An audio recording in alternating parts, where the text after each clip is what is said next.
Nouvelle session du JT Business sur Arc-en-Ciel Télévision. Merci de nous rejoindre à l'instant précis. Tout de suite, voici les grandes lignes.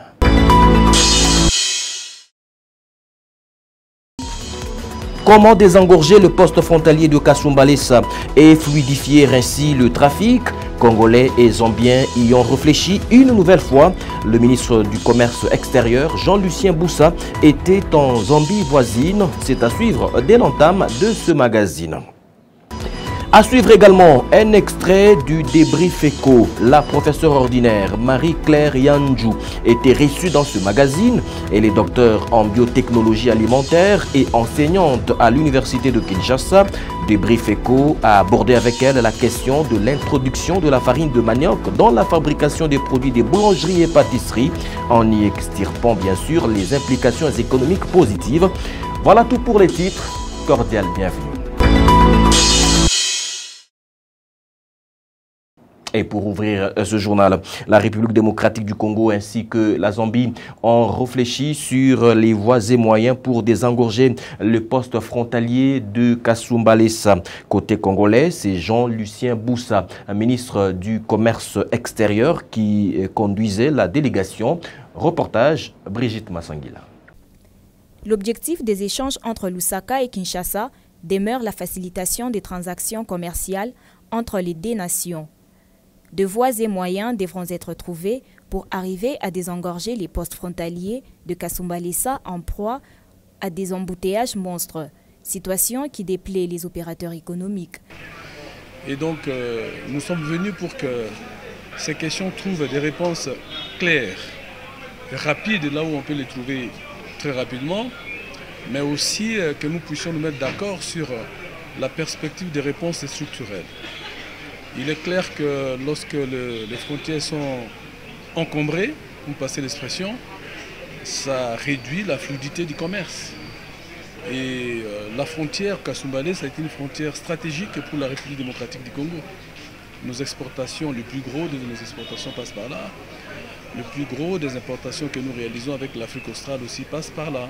Des initiatives allant dans ce sens ont été prises côté congolais. C'est notamment la levée des barrières illégales sur la route Kasumbalesa pour faciliter les trafics routiers. Suite de l'échange avec le gouverneur, que déjà des initiatives et des actions ont été entreprises. Par exemple, qu'au niveau des barrières, le gouverneur nous a dit, et c'est effectif, que des décisions ont été prises pour réduire le nombre des barrières sur la route. Au nombre des 12, je pense qu'il en reste 2. Entre-temps, plusieurs camions remorques transportant des marchandises de toutes sortes sont en attente de traverser la frontière de Kasumbalesa pour des importations et des exportations. Deuxième titre, Kinshasa a reçu récemment la visite officielle du président français Emmanuel Macron aux yeux des chercheurs en sciences économiques. Cette visite a également des enjeux économiques puisque la République démocratique du Congo est aussi en coopération avec la France. Reportage Marcus Akenda et Beni Mwamba. La première dimension de ces enjeux économiques est à situer au niveau de la présence d'au moins 27 entreprises françaises en RDC, notamment Orange, Pullman à Kinshasa et Lubumbashi, Castel, Bolloré, Perenco ou Total. L'économie congolaise en bénéficie à plusieurs égards. Seulement, parmi les éléments qui ont été lus, je ne pense pas qu'on a cité parmi ces entreprises même une seule pour peut-être dire qu'on pouvait augmenter les capitaux ou faire des subventions dans ces genres d'entreprises. Or, ce qui a été fait, c'était au niveau national. Donc, je pense que ça n'engage en rien les privés français qui sont ici. Une autre dimension de ces enjeux est cette aide de près de 50 millions d'euros annoncée par l'Union européenne en faveur de la RDC. Ou dans les campagnes, il y a de l'agriculture qui se fait chaque fois, qui est très abondante d'ailleurs, mais qui n'arrive pas à se faire sentir au niveau de la consommation même locale, parce qu'il y a des réserves en production qui sont en train de pourrir dans la campagne, qui n'arrivent pas à être écoulées ici au milieu urbain. En établissant ces infrastructures, ça va vraiment aider l'économie.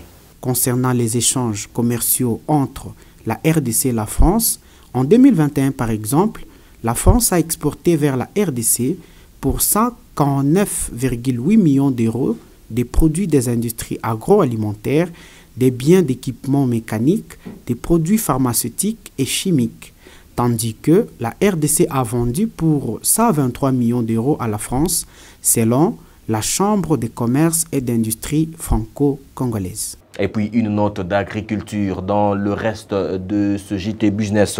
Le gouvernement congolais devra arriver à créer une banque de crédits agricoles. Des ONG œuvrant dans le secteur agricole font ce plaidoyer pour que l'entrepreneuriat en République démocratique du Congo soit promu. Le commentaire est signé Nadia Nyembo. C'est principalement l'ONG congolais Bio qui lève les tons en estimant que par la création de la banque des crédits agricoles, le gouvernement congolais arrivera à soutenir les entrepreneurs dans les secteurs agricoles. Finalité, garantir la stabilité alimentaire en RDC. Selon cette ONG, cela résoudra à coup sûr l'épineuse question relative au financement des entrepreneurs du domaine de la transformation du manioc, du maïs et du soja, travaillant avec leurs fonds propres qui sont malheureusement limités par la création de cette banque de crédits agricoles. On arrivera aussi à lutter contre la rareté de produits sur le marché. Et au même chapitre, votre magazine Débrief Éco a abordé avec la professeure ordinaire Marie-Claire Yanjou, experte en biotechnologie alimentaire, la question de l'introduction de la farine de manioc dans la fabrication des produits des boulangeries et pâtisseries, en y extirpant les implications économiques positives. Voici un extrait choisi pour vous par Arcel Logis.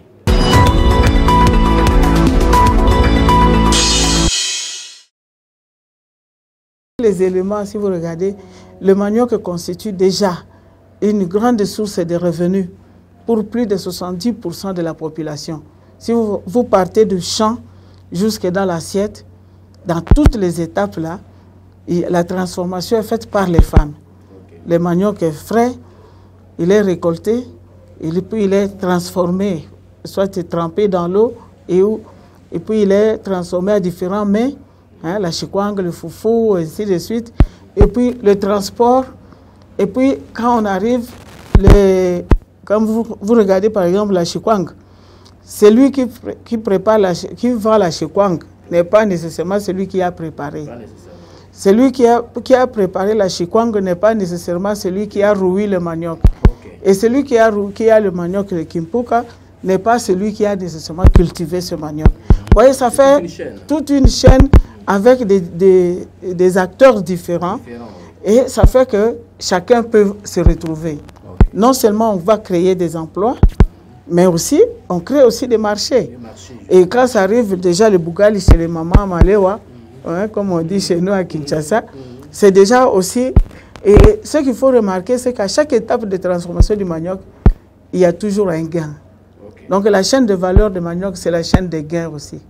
Celui qui a cultivé le manioc, il peut vendre les feuilles de manioc, il peut vendre les boutures. Donc on gagne toujours. Et plus on va augmenter la production, parce qu'il faut augmenter la production de la farine, vous comprenez que je pense que sur le plan économique, on est parti. Allons maintenant dans le sens inverse. Oui. Est-ce que ça présente quelques inconvénients?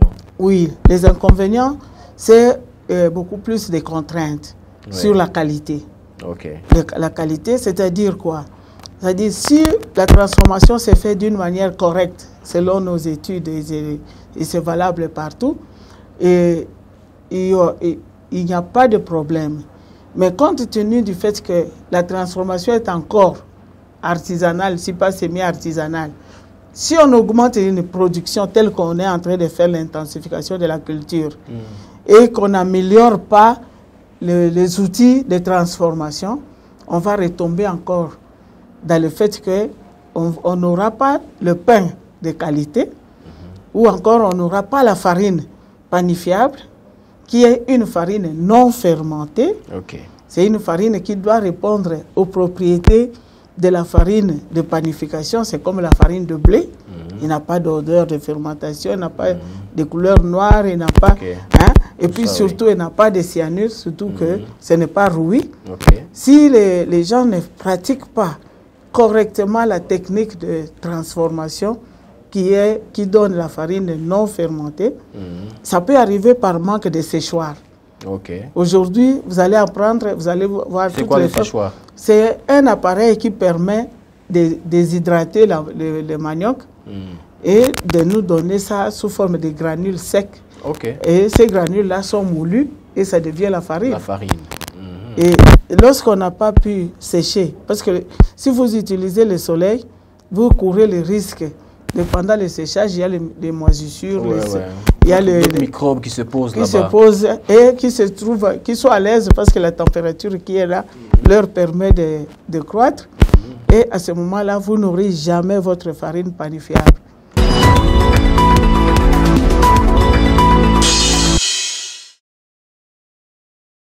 L'intégralité de ce magazine est à suivre sur votre télévision mercredi prochain et aussi à regarder sur YouTube en tapant Arc-en-Ciel RTV officiel.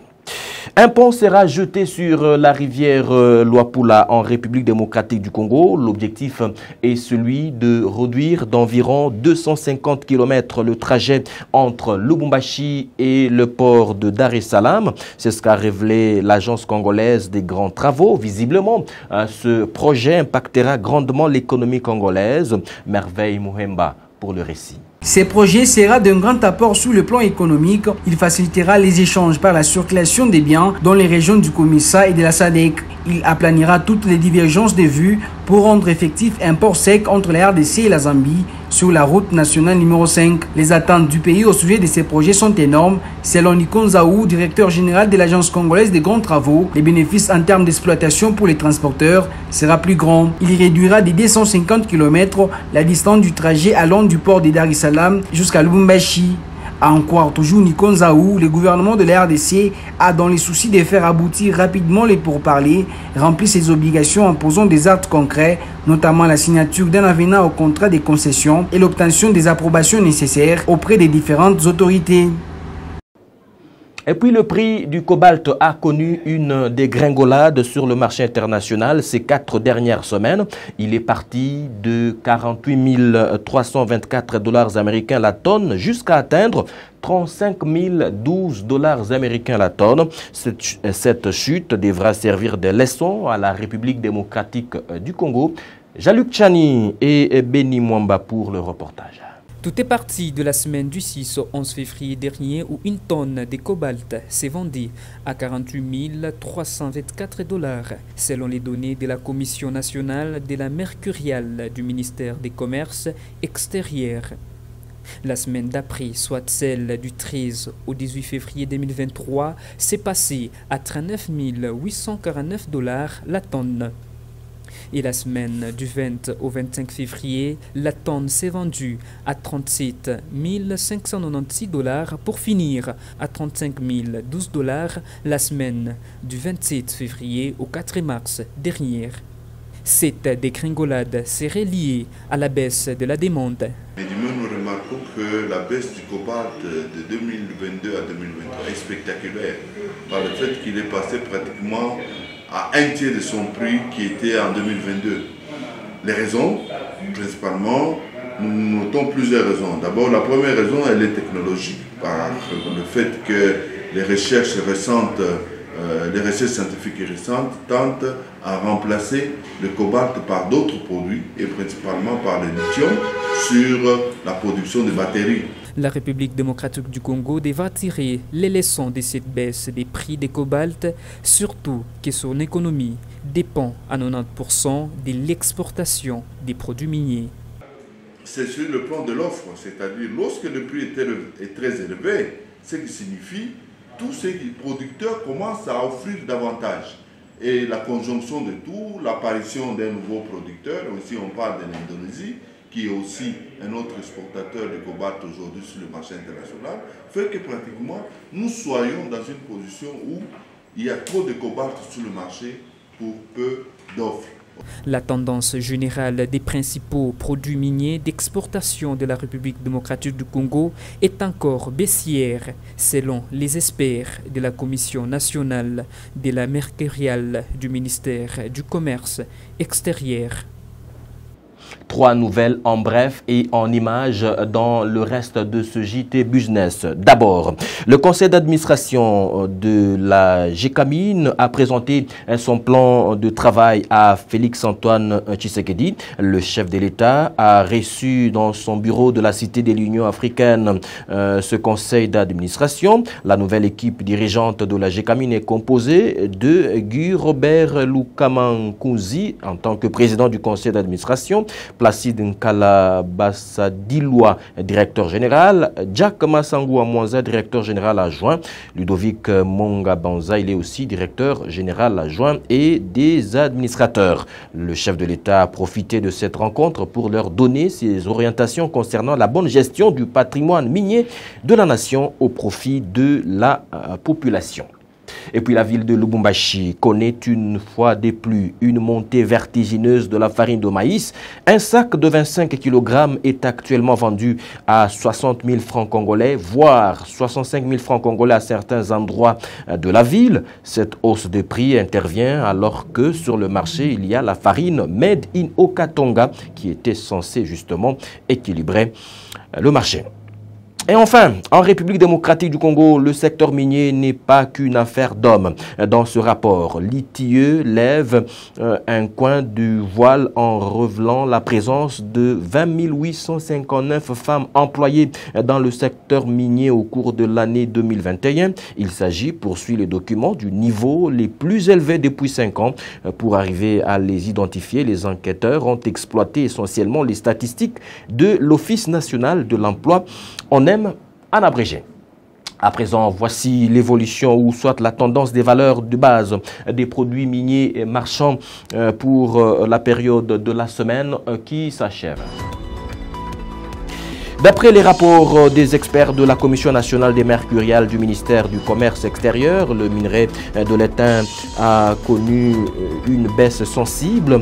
En effet, l'étain dont la RDC est exportateur devrait se négocier à 26 681 $ américains la tonne cette semaine qui s'achève, contre 27 715 $ la tonne la semaine passée, soit un écart de prix négatif de 1034 $ américains.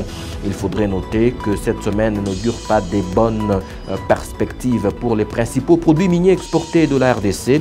Hormis l'étain, le cobalt a aussi chuté la semaine qui s'achève sur le marché international jusqu'à atteindre 35 012 $ américains. Les projections de la Commission nationale des mercuriales notent que le zinc a également chuté cette semaine jusqu'à atteindre 3 090 $ la tonne la semaine justement qui s'achève. L'or a aussi chuté cette semaine jusqu'à atteindre 56,16 $ le gramme. La même source note la baisse de prix de minerai d'argent qui s'est vendu la semaine qui s'achève à 0,70 $ le gramme. Et par ailleurs, le cuivre ainsi que le tantal ont enregistré une légère hausse de prix cette semaine qui s'achève, respectivement à 8 999 $ la tonne. Madame, Monsieur, place à présent à l'évolution du cours d'échange au 11 mars dernier, selon les données fournies par la Banque centrale du Congo sur son site internet justement. Et c'est ainsi qu'un shilling tanzanien à l'achat équivaut à 0,85 francs congolais, alors qu'à la vente, il équivaut à 0,88 francs congolais. Un dollar américain à l'achat est à 1995 francs congolais, alors qu'à la vente, il est à 2076 francs congolais. Un kwacha zambien équivaut à 100 francs congolais à l'achat, alors qu'à la vente, il équivaut à 104 francs congolais. 1 euro à l'achat équivaut à 2114 francs congolais, alors qu'à la vente, il équivaut à 2200 francs congolais. Enfin, un rand sud-africain équivaut à 108 francs congolais à l'achat, alors qu'à la vente, il équivaut à 112 francs congolais. Madame, Messieurs, ce JT Business s'achève par ici. Vous avez la possibilité de le regarder sur YouTube en tapant Arc-en-Ciel RTV officiel. Madame, Messieurs, nous allons nous retrouver à la prochaine fois.